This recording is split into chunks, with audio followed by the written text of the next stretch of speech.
Hi friends, நல்லா இருக்கீங்களா? நான் உங்கள் அன்னம் சமையல் தமிழ் சேனல்.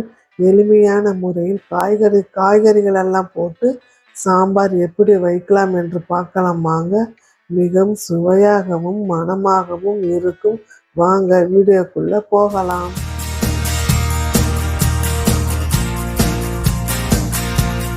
அதுக்குள்ளே குக்கர் வச்சுக்கோங்க. ஒரு டம்ளர் துவரம்பருப்பு போட்டுக்கோங்க. 4 டம்ளர் தண்ணி ஊற்றிக்கோங்க.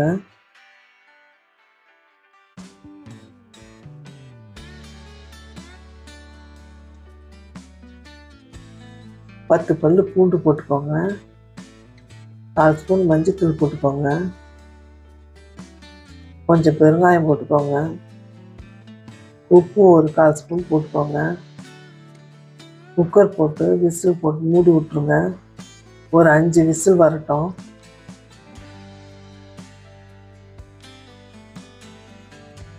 அடுப்பில் ஒரு பாத்திரம் வச்சுக்கோங்க. 3 ஸ்பூன் எண்ணெய் ஊற்றிக்கோங்க. 1 ஸ்பூன் கடுகு போட்டுக்கோங்க. வெந்தயம் சிறிதளவு போட்டுக்கோங்க. அதிகமாக போடாதங்க, கசப்பாயிடும்.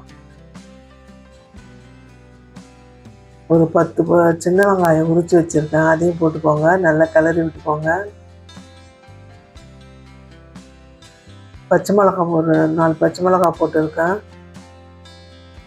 ஒரு கைப்பிடி கருவேப்பிலை போட்டிருக்கேன், அதையும் போட்டுக்கோங்க.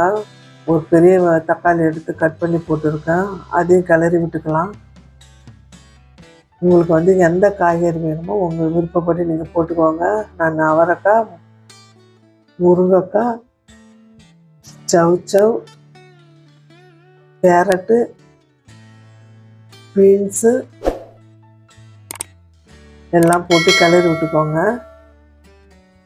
நம்ம பயிர் வேக வச்சோம்ல, அந்த பயிரை எடுத்து ஊற்றிக்கோங்க. ஊற்றிக்கிட்டு நான் 2 கப்பு தண்ணி ஊற்றுறேன். அதையும் கொஞ்சம் கிளறி விட்டுக்கோங்க. 1/4 ஸ்பூன் மஞ்சத்தூள் போட்டுக்கோங்க. காரத்தூள் 1 ஸ்பூன் போட்டுக்கோங்க. மல்லித்தூள் 1/2 ஸ்பூன் போட்டுக்கோங்க. குழம்பு மிளகாய்த்தூள் 1 ஸ்பூன் போட்டுக்கோங்க. நல்லா கிளறி விட்டுக்கோங்க. ஃபஸ்ட்டே நம்ம உப்பு 1 ஸ்பூன் போட்டுட்டோம். இப்போ 2வது 1 ஸ்பூன் போட்டு கிளறி விட்டு மூடி விட்டுருங்க. இப்போ பாருங்கள், திறந்து பார்த்தோன்னே நல்லா கொதி வந்துடுது. நான் புளி ஊற்றுறத வீடியோ எடுக்க மறந்துட்டேன், சாரி. நீங்கள் ஒரு நெல்லிக்காய் சைஸ் அளவுக்கு புளி எடுத்து தண்ணியாக கரைச்சி வச்சுக்கோங்க. அவ்வளோதான், நல்லா கொதி வந்துடுது. சாம்பார் சூப்பராக